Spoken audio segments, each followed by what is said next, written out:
I'm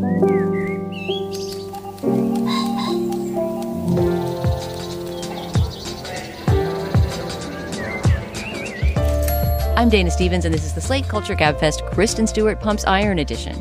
It's Wednesday, March 20th, 2024, and on today's show, we'll be discussing Love Lies Bleeding, a new film starring Kristen Stewart that is best described as a neo-noir lesbian romance murder thriller.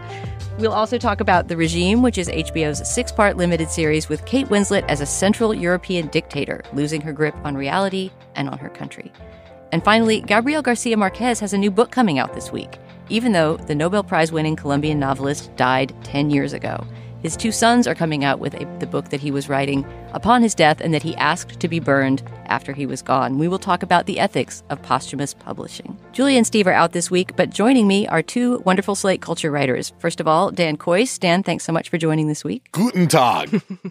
And here in studio with me, Nadira Goffe, also a Slate Culture writer. Hi, Nadira. Hey, thanks for having me. All right, onward. In 2019, the English director Rose Glass released her first feature film, Saint Maud. It was a psychological horror film with religious themes. It was also a very intense thrill ride and one of my top 10 movies of the year it came out, 2020. The pandemic sort of made it less welcomed than it should have been, but it's become a cult favorite since. Now Glass has come out with her second film, Love Lies Bleeding, and it's both very different from Saint Maud and also very much in its spirit, in that it's also a twisted love story about 2 unhealthily enmeshed women.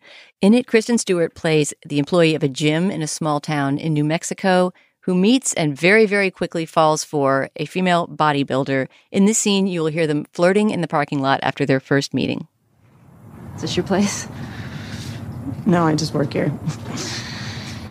Okay.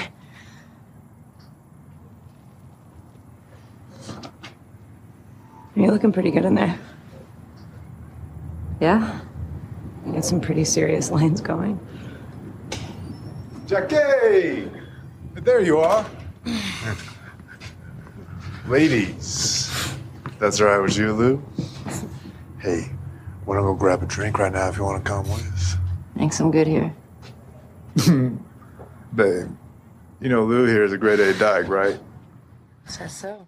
All right, we're joined for this segment by Madeline Ducharme, who's a Slate audio producer and occasional culture writer. Madeline, you and Christina Cauterucci weighed in on Love Lies Bleeding from the angle of, and I quote your piece, Slate's resident dykes, grade A dykes, a la Kristen Stewart. You wanted to write about the sex scenes, which are graphic and plentiful in this movie, and you don't rank them exactly, but you do rate them. Go through the movie and talk about each sexual encounter between Kristen Stewart's character and the one played by Katy O'Brien that you heard in that scene. You want to start off on the sex scene angle, and we'll go from there? Sure, absolutely. Oh my God. I think these sex scenes are like some of the most remarkable, some of the most memorable images I've seen in a film in the last year or so. I think they're hot. They're sometimes weird. They're sometimes frustrating and strange. They're sometimes really dangerous.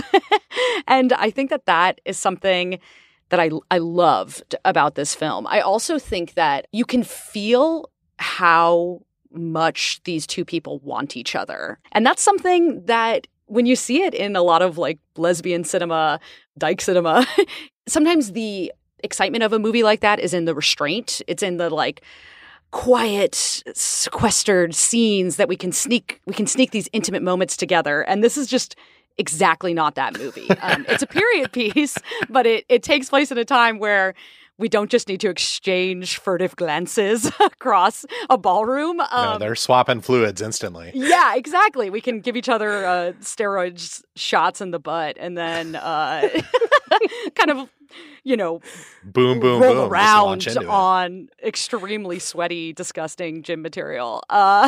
And so I think it's just a really fun and really titillating movie. I find that like these 2 actors in particular, I think I would love to talk about Katy O'Brien, who I think is in like, this is a star-making role for her. And Rose Glass said at this Q&A that after the film that she was cast like just a few weeks before the movie started filming, which is unbelievable to think about. I want to really shout out this piece that Madeline and Christina wrote, which I read before I watched the movie. And I think that I worry that some listeners will be like, oh, it's so reductionist to view this movie through the sex scenes, blah, blah, blah. But in fact, the piece makes an incredibly good argument for why the sex scenes in this movie are not only necessary, but in fact, like the perfect lens through which to view the characters, the themes, and the conflicts of this movie. Like it's all there in the sexual relationship between these two characters. And I found the piece an incredibly smart way to just begin thinking about what this movie does that's transgressive and what it does that's smart and surprising. And the movie, which I totally loved, is one of those movies where as you're watching it, it feels like you're strapped to like a rocket that's just taking off, because every piece in this movie fits just right. And so it creates this ride where you're just carried effortlessly along, even though the places that you're going to are totally and completely insane.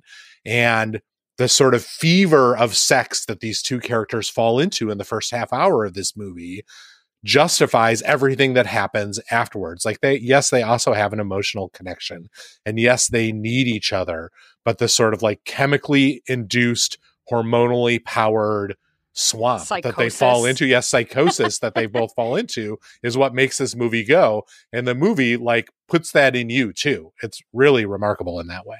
Yeah, when I saw the film, it was an early screening at the Alamo Drafthouse with a Q&A with Rose Glass after. And there was a woman next to me who sort of from the first sex scene on, she was weirdly giggling through like the whole movie. And I think it's because she was uncomfortable. Yeah.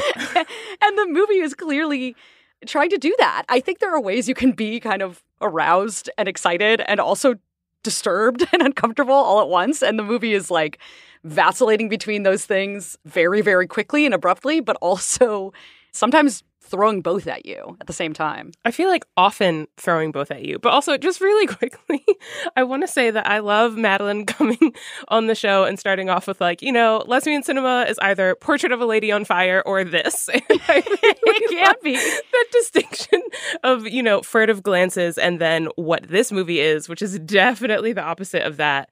But I loved watching this. I loved the experience of watching this, of not necessarily knowing what I was watching at any given moment, because I think you're both right in the sense that it throws all of those things at you at once. And it's just so fun to not only figure out how you feel or to, sort of be aware of yourself reacting, but to also, on some level, try and figure out where it's going to go, what are these characters going to do, what are, some of their intentions. And I also found, while I found the women to be entirely compelling and the driving force of the film, obviously, I also found the few male characters to also be really interesting and well played. I mean, I've never seen Dave Franco be so gross and so detestable. And I just love Ed Harris. I feel like there's so much that he can just do with his face, And I feel like watching these two women interact with, for the most part, those two guys, and then also have the relationships between each other, I think is so fascinating and wonderful. And yeah, sex definitely is an integral part and a sort of storytelling aspect of this movie. I mean, the entire movie is sort of about the cult of the body, whether it's bodybuilding, whether it's, relationships strengthening through sex, whether it's the death and, like the sort of loss of life and not being able to use your body anymore or, sort of have a corporal form anymore. And so I definitely think that it's all intertwined in telling the same story. Yeah, I mean, I think all of us are talking around something that we haven't really gotten to yet, which is just like the filmmaking is so propulsive in this movie. To me, it really sealed the deal on Rose Glass. Like, I already loved St. Maud. It made my top 10 list for that year. I could not wait for her next movie. And I remember some partway through this movie feeling that, thrill ride strapped to a jet engine, feeling that Dan mentioned, like, wow, she can do it all. Like St. Maud shares the body horror angle with this movie, right? And it shares the sort of like two women doing crazy stuff, but it's not a genre movie like this, and this is, a lot of reviews have compared it, including mine, I think, to 90s neo-noir, like Bound, right? Like this kind of lesbian classic neo-noir. It also harks back to just noir, plain old, like it made me think of Gun Crazy, which is this great kind of classic B movie about two messed up lovers who go on a killing spree together. That kind of energy, right? Where in the first half, you kind of plant the seed of the plot by making these two people have a believably intense and crazy connection where you see that they would do all kinds of unwise things for each other. And then in the second half, you spin out the consequences of that. So just the simple plotting of the movie, and Rose Glass also co-wrote the script, just the way the plot is set up, it's at once utterly contrived and the things that happen are nuts, right? But they all flow from each other with that kind of, murder mystery logic where you have to cover up one crime by doing another crime, and then you have to flee because this person knows that you did the crime, and that sort of slowly widening circle is just beautifully, tightly scripted and also funny. I love the ending. I will not give it away, but the very final scene under the closing credits is at once utterly in line with the characters that you've come to know throughout the movie. And it's also just a really mean joke. The ending was the jewel in the crown for me. Like, Rose Glass, you've got my heart. I completely agree. Between this and St. Maud, I'm seeing anything that Rose Glass does from here on out. And I know that, well, maybe it's just me personally. I know that it is also Dana, but I know that I have talked at length or thought at length about Kristen Stewart. And she is just, first of all, both of these women are so hot in this movie. Like, I just feel like that needs to be said. I did want to go back and say just how gorgeous Katy O'Brien is. Like, I haven't been able to get her face and her body out of my mind. They are both stunning in very different ways, but in very complementary ways. And Kristen Stewart is doing so much here. There are certain moments where she's really, her comedic timing is amazing, and she's really hitting these sort of funny moments or turning moments that shouldn't be funny into funny moments. But then also just her sort of contemplating on love and what it means in the midst of these dire circumstances and sacrifice and getting over her past or resigning herself to a specific future. Is just very Kristen Stewart stuff to do, but she does it so well, and I really admire her as an actress, and I feel like this movie is such a great example of all that she can do. I think she will really surprise people in this movie a lot. Like, people who've not been paying attention to her career for the last 5 or 6 years don't understand all that she has in her, and that character is just so abjectly hungry and horny and desperate, and she plays the shit out of it. And she's really good. But also, Madeline, like, tell us who the fuck Katy O'Brien is. Like, she's really amazing in this movie. I have no idea what world she comes from. Where did they find her, and what is she doing? So she's a real-life bodybuilder, or was a real-life bodybuilder. She was also a cop for a while, which I'm extremely glad she's doing this now and not being a police officer anymore, because that would be a huge waste of, just an enigmatic and striking scene presence. And she was in The Mandalorian, which, like, I am not in tune with the sort of Disney Star Wars television world. And she found out about this film because somebody sent her a Twitter cast call that was like, Rose Glass, St. Maud director, is looking for a female bodybuilder for violent romance or something like that. And yeah, she saw it. And I think that's why she joined the production so late. I remember Rose Glass said that it was a matter of weeks between auditioning, getting cast, and having her foot in Kristen Stewart's mouth. Which is just awesome to think about. Like, she's a talent that I do really want to watch going forward. And I would also completely recommend going to her Instagram, looking at, she does this corny thing where she has like a little ring emoji and she's tagged her wife in it, in her bio.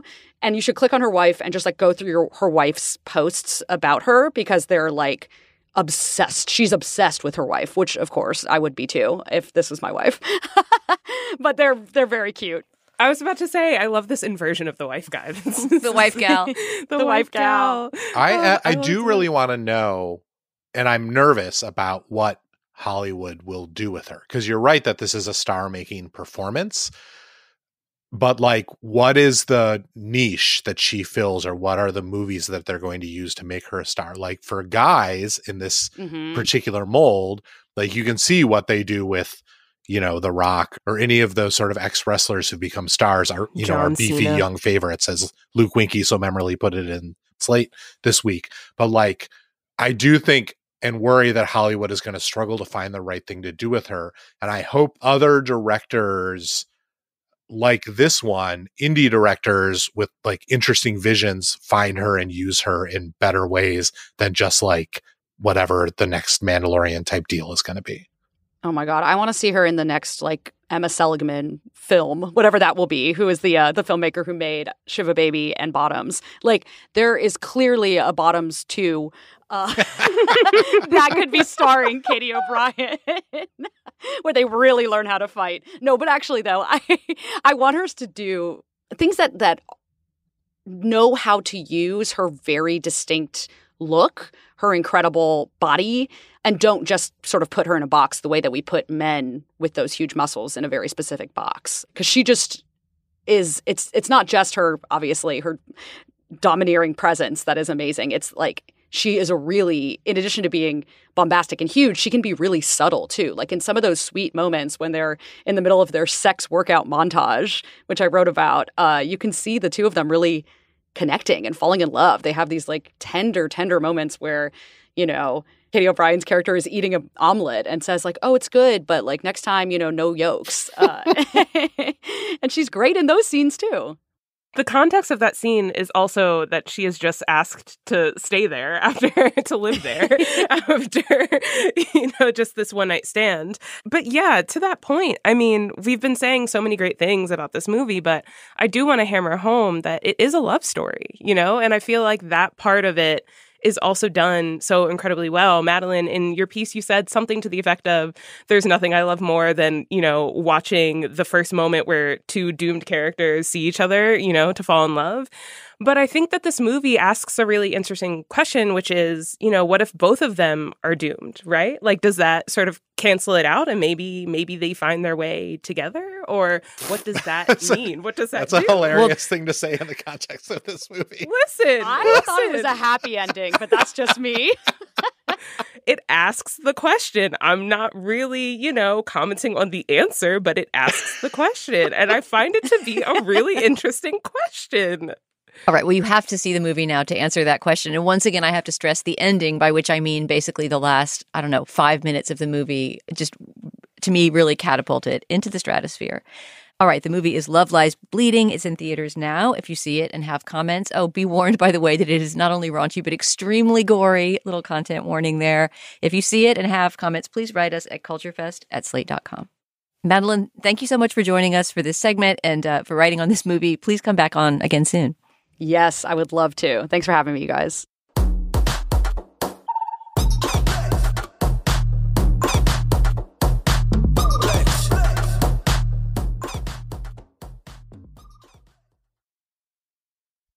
Apple Card is the perfect cashback rewards credit card. You earn up to 3% daily cash on every purchase every day. Visit apple.co/card calculator to see how much you can earn. Apple Card issued by Goldman Sachs Bank USA, Salt Lake City branch. Subject to credit approval. Terms apply. Dreaming of a better sleep? Tossing and turning is not your destiny. And Ollie is here to help. Ollie invites you to sink into sweet, sweet slumber to improve your mental and physical health and overall wellness. More than just melatonin, Ollie's ingredients help you unwind your mind for a delightfully dreamy drift off. Sleep is on the way at Ollie.com. That's OLLY.com.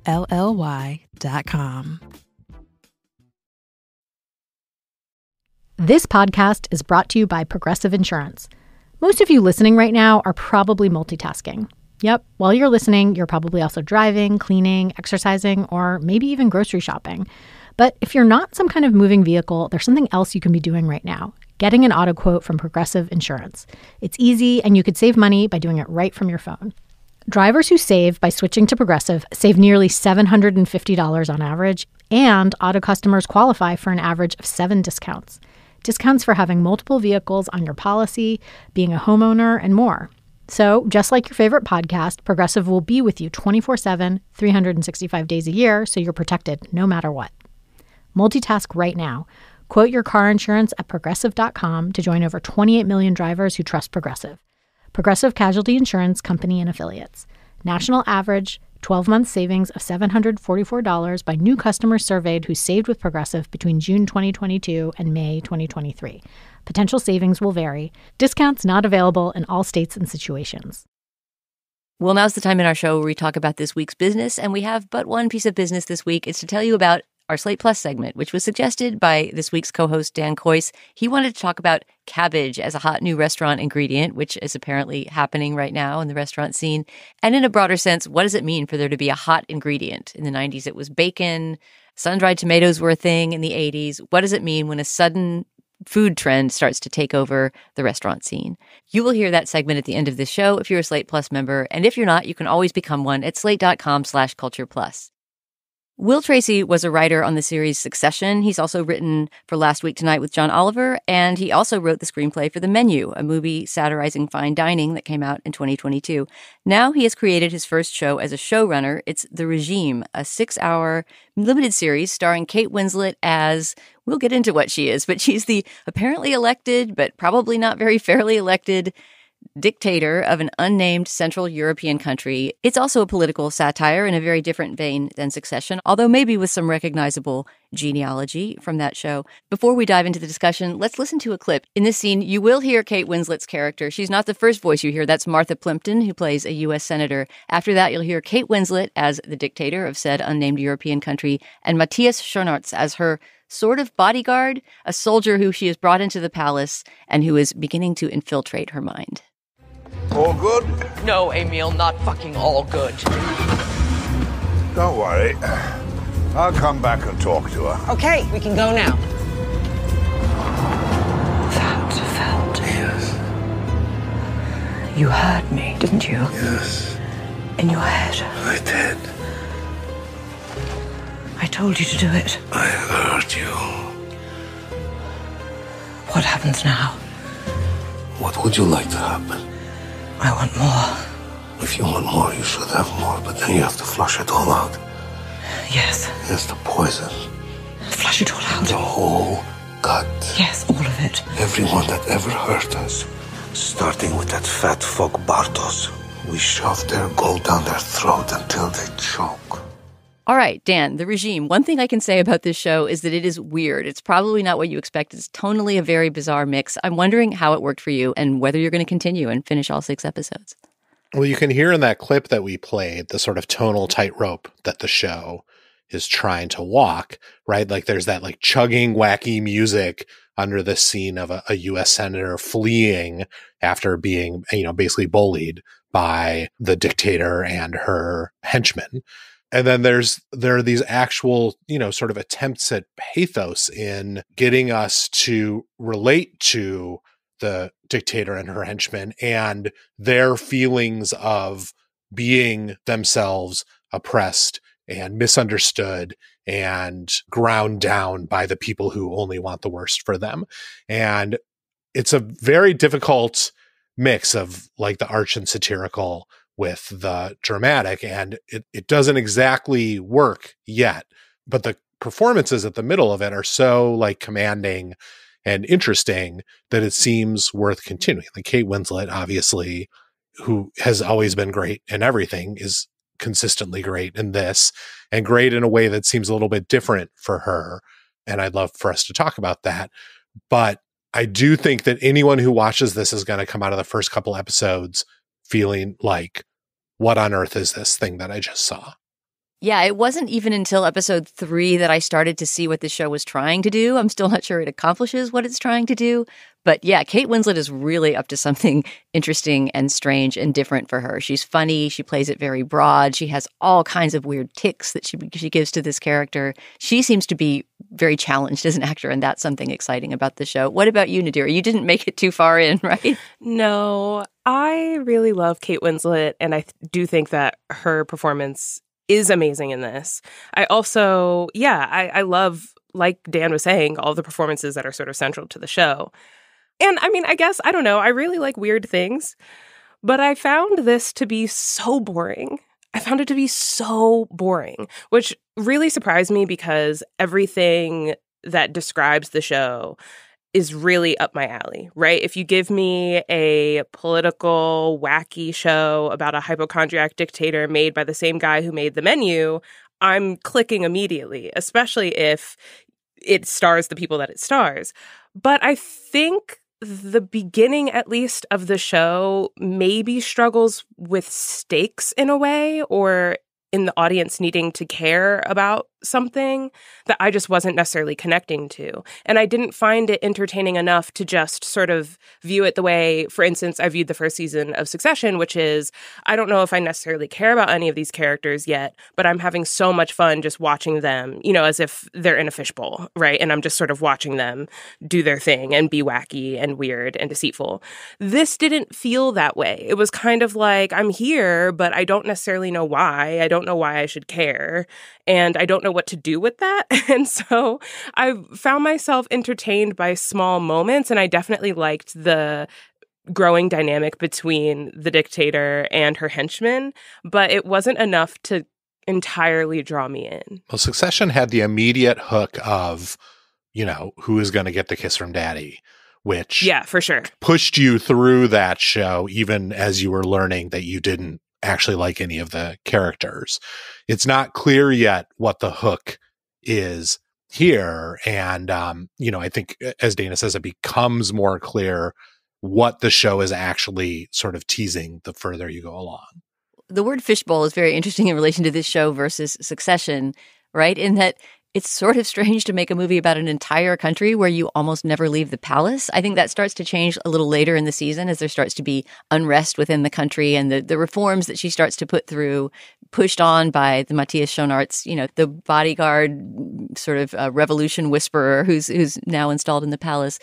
It starts to open out in that way, but there's not any real world building where you get a sense of what's going on outside the palace. And I just don't think a political satire on that scale that's about an entire country and, in fact, about a global order, right? Because there's all these negotiations going on with the U.S. government. And there's this sense that Kate Winslet's character wants to make her dinky little Central European country into a player on the world stage.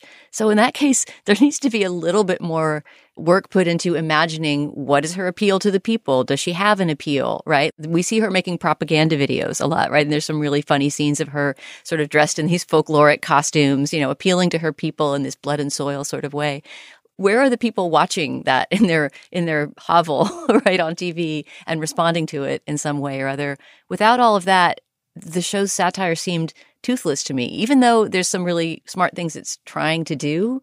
I think that the bubble here, the Succession was sort of about the bubble. I could also fault that show for not really ever establishing what the real world effects of, you know, of this family's machinations are.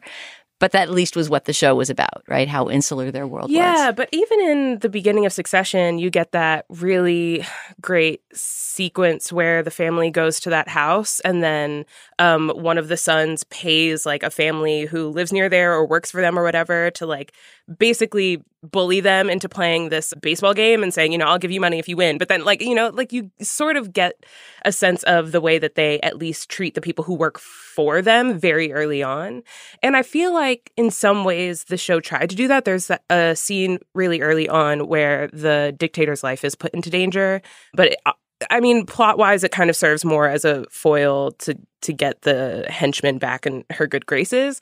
But it could have been a lot more compelling, I think, than it was maybe if it was placed differently or if the beginning of the show had rolled out differently. But I don't know. Part of what's interesting, it's, you know, speaking, Dana, to what you said about the toothlessness of the satire is that there's no real analog for what this is satirizing. Like, I mean, so in the barest, simplest terms, there's not currently a woman who's the dictator of any country in Mittel Europa right now. But sort of more broadly, there's no dictator I can think of whose shtick is like based on love and passion for the homeland in this sort of old-timey traditional way.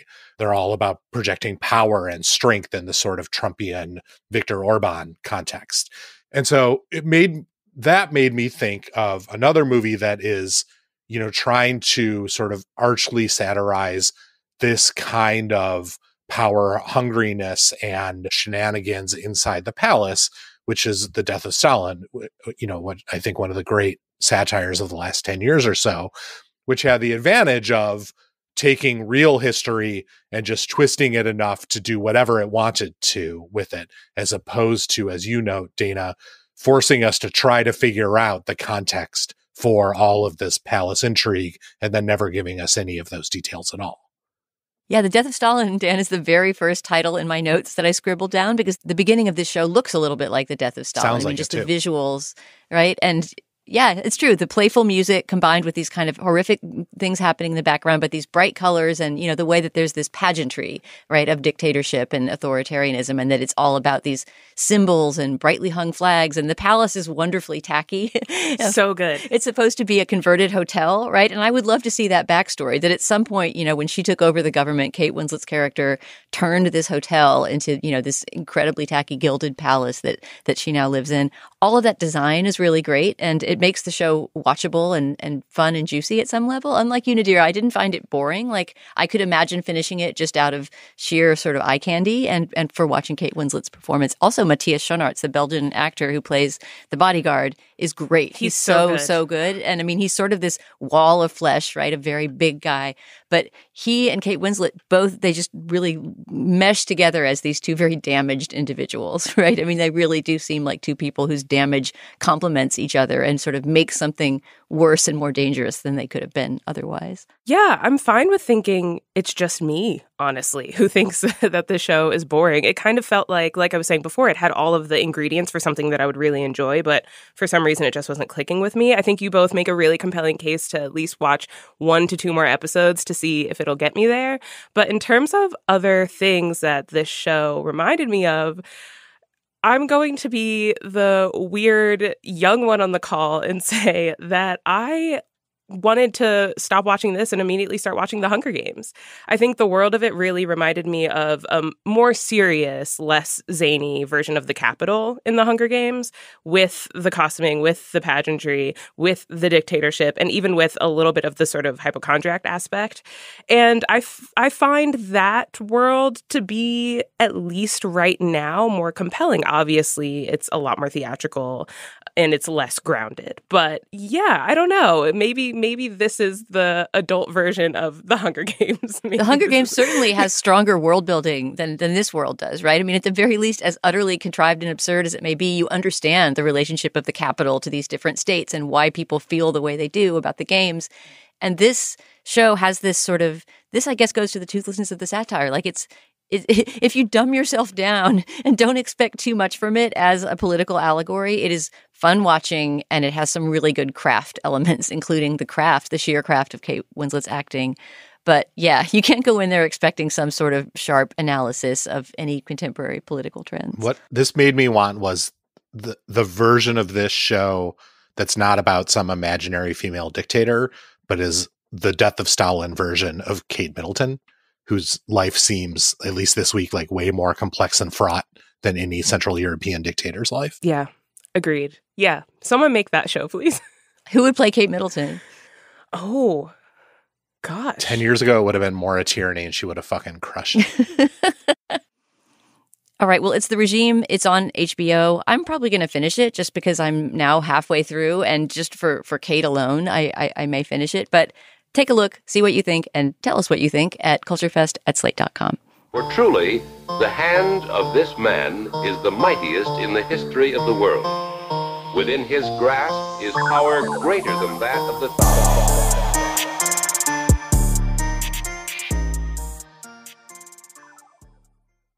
This episode is brought to you by Wondery. The early 2000s was a breeding ground for bad reality competition series. From shows like Kid Nation, CBS's weird Lord of the Flies-style social experiment that took 40 kids to live by themselves in a ghost town, to The Swan, a horrifying concept where women spent months undergoing a physical transformation and then were made to compete in a beauty pageant. On each episode of Wondery's podcast, The Big Flop, comedians joined host Misha Brown to chronicle one of the biggest pop culture fails of all time and try to answer the age-old question, who thought this was a good idea? Recently, The Big Flop looked at The Swan, a competition show between women who are hoping to transform their physical appearance. The problem? The women were isolated for weeks, berated, operated on, and then were ranked by a panel of judges. Unsurprisingly, it all led to trauma for the contestants and terrible reviews. Follow The Big Flop on the Wondery app or wherever you get your podcasts. You can listen early and ad-free by joining Wondery Plus. Apple Card is the perfect cashback rewards credit card. You earn up to 3% daily cash on every purchase every day. That's 3% on all your favorite products at Apple, 2% on all other Apple Card with Apple Pay purchases, and 1% on anything you buy with your titanium Apple Card or virtual card number. Visit apple.co/card calculator to see how much you can earn. Apple Card issued by Goldman Sachs Bank USA, Salt Lake City branch. Subject to credit approval. Terms apply.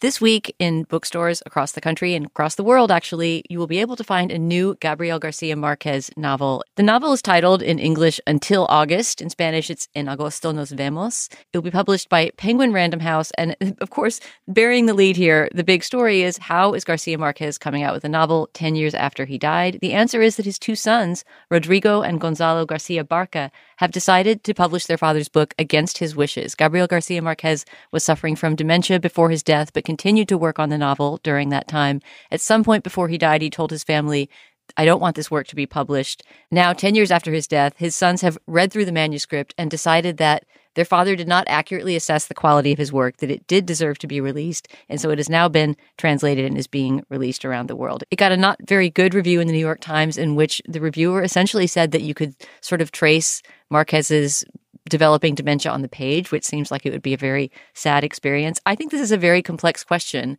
and one that we've touched on in the show before, but maybe never tackled full on in a topic. What do you do with posthumous publication when an author has explicitly said, do not publish my work? This has happened to Vladimir Nabokov in recent years when his unfinished manuscript was published after his death, also against his wishes.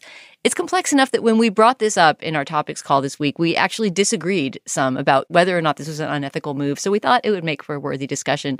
Nadira, I will start with you. What are your feelings and thoughts about the history of posthumous publication and this particular posthumous publication? Gosh, it's really complicated because I do love literature and I do love art and I do love great artistes, but I also love respecting people's wishes. As someone who, if I just were to put myself in the shoes of an author, I guess I do write, but if I were to put myself in the shoes of a popular author, and I had expressed wishes about something never being seen, I would definitely want those to be adhered to and followed. And I don't necessarily know if that has much to do with quality. Like, if you ask me, some of the best writing I've ever done has been in text messages sent to my friends. I still wouldn't want them out in the public, even if I am writing the most beautiful poem about a horrible date I had last night.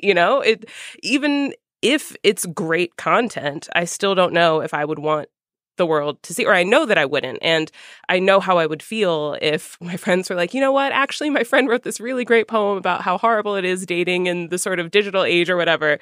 Now let's publish it because she's gone and it's great and the people need to hear it.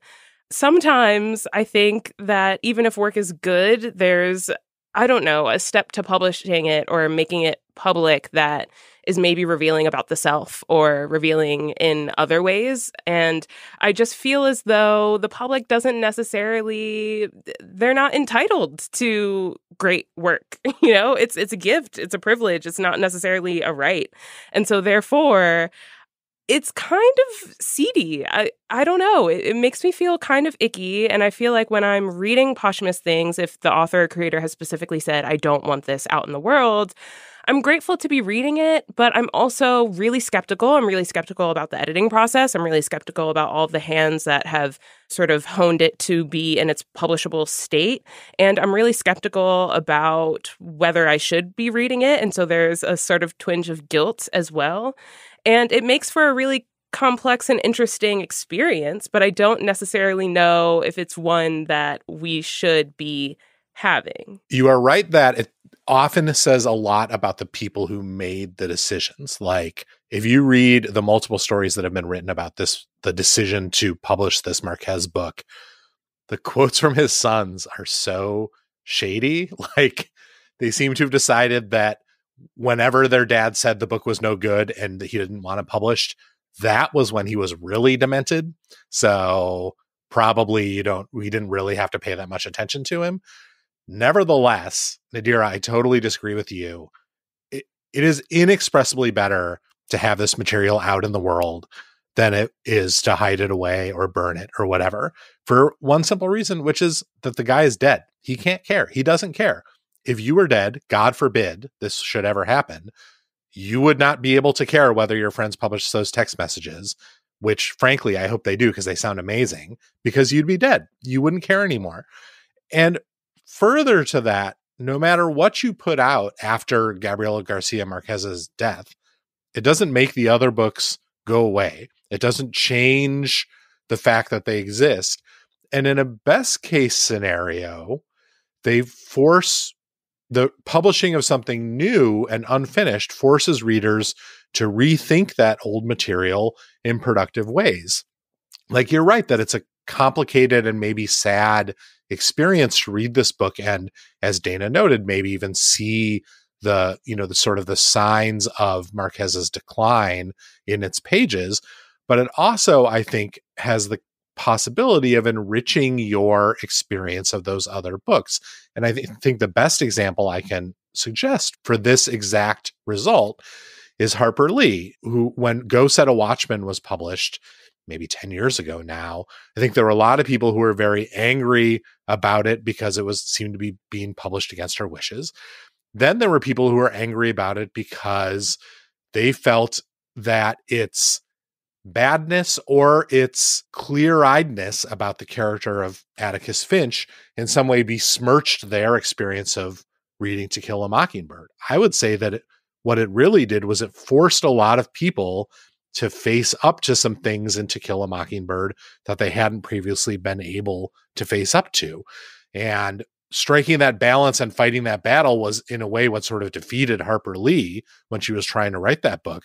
But I also think that it makes that book's existence much more rich and productive as a work of art than it ever could have been otherwise. But I guess one of my main questions coming out of that is just, why are we entitled to that? Why does that sort of progress or progression have to come at, I don't know, at the cost of someone's wishes or, what they want? And I do think when you say that people don't care when they're dead, I think you're giving writers way too much credit. I think they care about everything. And I think that when they're writing and when they're publishing, they are thinking about legacy. They are thinking about their name. They are thinking about the mark they want to leave on the world, right? I don't think most people, especially nowadays, obviously we are mentioning writers from a previous sort of generation, but I do think that most writers, and particularly now within the past maybe 10 to 15 years, they think about that kind of thing, right? Like, they think about their sort of what they're giving to the world as a canon event, right? And I think that they would care. I think that the whole reason why they say don't publish this is because it's an alternative to publishing it, right? Like, they've thought about publishing it. They've thought about what that means. I know what you're saying in the sense that they're not alive, so they can't care now. But I sort of just feel like, I don't know, so what gives us the right at the end of the day, I guess, is the question. And then my other question is, why do we sort of feel that it's more okay to do this with literature and with books, but not with music, for example? It's much rarer, I think, to hear of a posthumously released album and for everyone to be like, oh, this is actually good. This is great. Most times, not always, but most times, I feel like that kind of thing is pushed back on a lot harder. And so I'm also wondering, I guess, like, what makes literature this medium where it's more okay to have and celebrate posthumous releases, or just even make posthumous releases? I mean, I'm going to have to play my classic Gabfest middle child role here, because I think that I agree with parts of what both of you are saying, but I think there is an important distinction to be made between cases like, well, the classic case that is always cited here and that many people writing about this Márquez dilemma have mentioned is Kafka, Franz Kafka, who died, at the prime of his life and asked his best friend, Max Brod, to burn all of his manuscripts, which thankfully for posterity, Max Brod did not do. He disobeyed, and we have, I think, 3 books by Kafka that we would not have had otherwise. books that Kafka considered unfinished, but for that very reason are these very rich texts, like The Trial, for example, is a novel that no one knows what order the chapters go in. And different versions of it have literally published the chapters in a different order, which, of course, completely changes up the story. So that would be an example of, screw the dead's wishes, a la Dan Coyce, right? And publish their stuff against their will. But that is a significantly different situation from the situation with Gabríel Garcia Márquez, who was not writing in his prime, right? And who did not leave behind, these masterpieces that his sons would argue that it is a masterpiece, right? But it seems pretty clear that what they are doing is taking some unfinished, weaker material that he himself did not want published and sort of like parading it out there, whether it's for profit or for fame or for, sentimentality about missing their father, whatever the reasons are. I don't think they have to do with the feeling that Max Brod must have had when he decided to go against his friend's wishes, which is just like, I'm not burning great literature, right? So it's kind of a tricky test case in between. I also would push back on Dan's idea that just like screw the dead because they're dead and they don't care. I mean, there are so many cultural traditions that are built upon the idea of respecting the wishes of the dead, right? I mean, legally, you carry out someone's will, right? It's sort of odd to me, actually, that you can't have a legally binding document that says, don't publish my book. Maybe it would be possible if it was sort of, legally notarized enough that you could, I don't know, you can't sue someone posthumously, I guess. So ultimately, you're free to do what you want. But yeah, even the fact that we don't like leave dead bodies in the street, right? I mean, that's what Antigone is all about. Like we have traditions to respect the dead. And I think that there's a kind of visceral resistance to the idea of, taking someone's unfinished work that they specifically didn't want put out there and putting it out there. And I hope that the editors who have done it in the past with Nabokov or whoever at least have struggled with that and felt sort of icky about it, because it's not an unalloyed good to do that. The case of Harper Lee is even more complicated because she was still alive when that happened, right? So there was some elder abuse apparently or some kind of manipulation involved with getting her to sign off on publishing this novel. But then, as Dan said, obviously that kind of enriches the corpus of Harper Lee. But there is such a thing as archives, like this Marquez novel was sitting at the Harry Ransom Center in Austin, University of Texas, and you could go read it if you're a scholar of Gabríel Garcia Márquez. That doesn't mean that it has to be published under his name and sold all over the world. Yeah, but like people don't do that. Like if Go Set a Watchman had just ended up sitting in an archive somewhere, it would not have had any cultural impact. And I do think that its cultural impact was important and it mattered. I don't think that those things should be restricted to just like the people who are passionate enough about it that they travel to Austin, pull on the cloth gloves and wade into the archive. You're right that it's an interesting case and that the Brod Kafka case is particularly crazy because unlike in almost all these cases, it's not that he knew that people would want to read this thing. And it's not that he could justify it by saying, well, this is a literary titan. Like the world deserves to see this person's final work, whether it's good or not. He was just making a huge bet, which was that he himself, maybe alone in the world at that point, saw what was amazing in these books and thought it worth pushing them out into the world. That's not a decision that most people make most of the time. And I sort of deeply respect and admire and am shocked, honestly, that he did make that decision and that it worked. You're right that this is different. It seems impossible for it not to seem like a cash play or a sentimentality move or just something squicky and weird that I bet the editors around this did feel weird about. Nevertheless, it's still better to have the material out in the world where most people can read it than it is to hide it away. It just is, because these authors matter.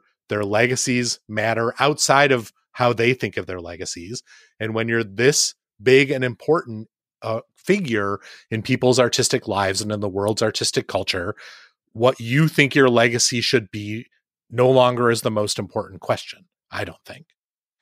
I mean, I think we can all agree that the reverse move, right, like what Ted Hughes did to Sylvia Plath's manuscripts after she died, right, burning somebody's manuscripts and so that nobody ever sees them without the person having told you to do so, is profoundly unethical. Sure. Right? So if you find yourself in that situation, Little Women, Amy, when I catch you. It's true. The one flaw of Greta Gerwig's Little Women, a movie I loved, is that it tried to rehabilitate Amy. Yeah, it's a thorny question. I think at the end of the day, it will keep happening. And so I feel like as much as we talk about it, right, it's just a foregone conclusion that more authors will have works posthumously published. But I do think it's sort of worth at every moment when you are reading something to have these conversations so we know to question what we're reading. So we know to question every process of it, every word, every line. But yeah, I don't know. I guess I agree with you, Dan, that it is better to have the work out. I just think if we're asking the question about whether it's right, I mean, I think the answer is just it's not right, but it is better, right? And so you have to, I guess, decide where you fall on that spectrum. And as for your question about music, I will consider it carefully while I'm listening to every fucking insane Prince unreleased track from the Purple Rain era that only exists in the world because Prince died an untimely death, and every single one of his heirs, while fighting with each other about who should get the money, agreed that we should put everything into the world as quickly as possible and make that money. Just upsetting. Listen. Yet the songs are so good.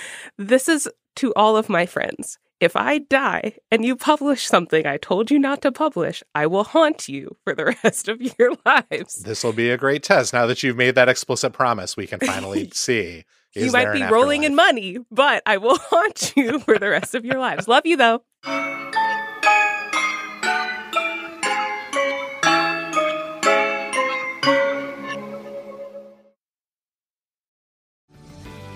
This episode is brought to you by Paramount Plus. An unlikely friendship begins in the Paramount Plus original movie Little Wing, starring Brooklyn Prince with Kelly Riley and Brian Cox. Reeling from her parents' divorce, Caitlin steals a valuable bird to save her home, but instead forms a bond with the owner, leading to a new outlook on life. Little Wing, now streaming exclusively on Paramount Plus. Head to ParamountPlus.com to try it free. Rated PG-13.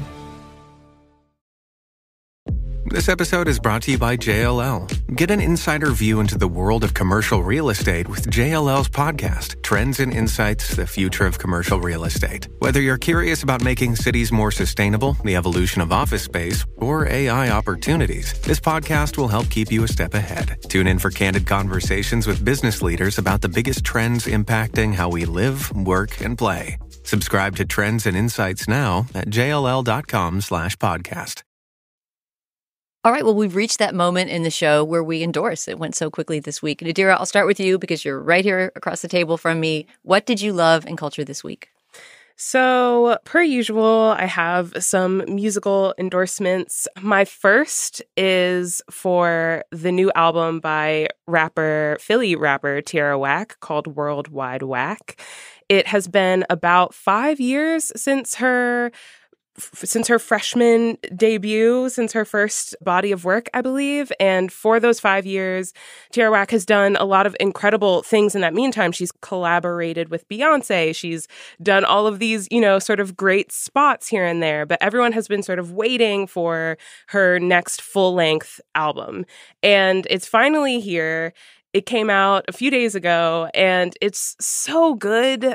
She was really struggling with just being in a dark place for a few years, I think, which is something that no one really knew about her. And this album really explores both the sort of highs and lows of being alive and of reaching new heights of fame and then becoming paranoid that your friends are maybe not who they said they were, that they're using you, and, trying to connect in our modern day world. It's so good. I guess 5 years really made it worth the wait.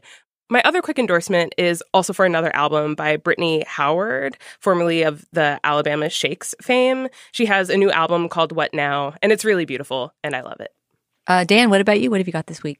I am endorsing a new biography of Keith Haring called Radiant, The Life and Line of Keith Haring. It's by a novelist and biographer named Brad Gooch. It's a beautiful chronicle of the artist's life. It's very clever about the way that he fit into the club and music and graffiti culture of the late 70s and early 80s. It's deeply sourced. He had access to the Haring archive. He never threw anything away. So, there's like stuff from his like dry cleaning receipts in here, but it just paints a great picture of a scene and an incredible moment in American cultural history. And also it makes a person out of an artist who frequently was reduced to the kinds of caricatures that his critics thought his art consisted of. And I found it very moving and very exciting and a really fun book to throw me back into a world that I am sort of sad I missed, even though I know that I could never have stood up to its late night rigors. It's called Radiant, The Life and Line of Keith Haring. It's also just a beautiful object full of great photos, including a bunch of Keith Haring Polaroids of all the scenesters of that time. I really loved it. My endorsement this week comes from longtime friend of the show, frequent guest on the show, Isaac Butler, who has a Substack. Did you guys know Isaac has a Substack? I do. I'm a subscriber. I had never read it before.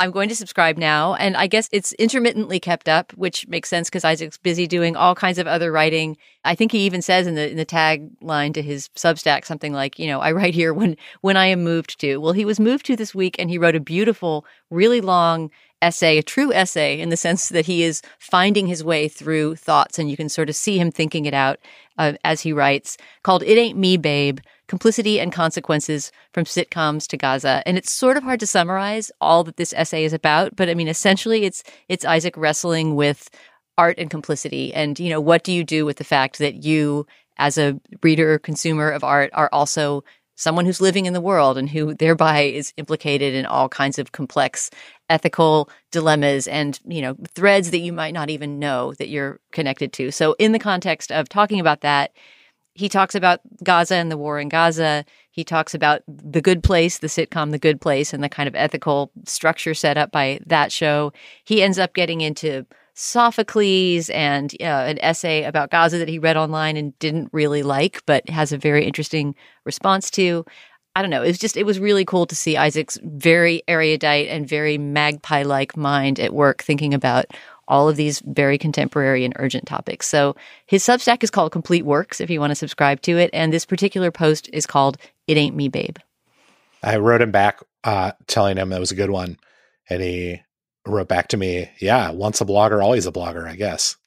Yeah, it is very much in the spirit of a blog. It doesn't read like something that would be posted on Slate because it's a little too discursive and personal. And it's really, really nice to hear him writing in that voice. Well, I guess that does it for this week's Slate Culture Gabfest. Nadira, it was a pleasure having you. As always, I hope you'll come on again really soon. Yeah, always. Thanks for having me. And Dan, thank you for coming on, and thanks for your excellent topic ideas, too. You really contributed some good stuff to talk about this week. Thanks for having me. I'm off to shoot myself up with steroids and watch my muscles grow like icebergs. You can find links to some of the things we talked about today on our show page, which is at slate.com/culturefest. You can also email us at culturefest@slate.com.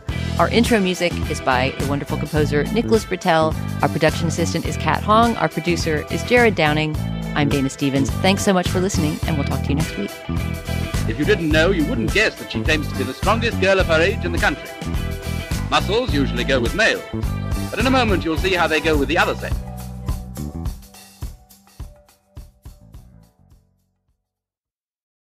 For the ones who work hard to ensure their crew can always go the extra mile, and the ones who get in early so everyone can go home on time, there's Grainger, offering professional-grade supplies backed by product experts so you can quickly and easily find what you need.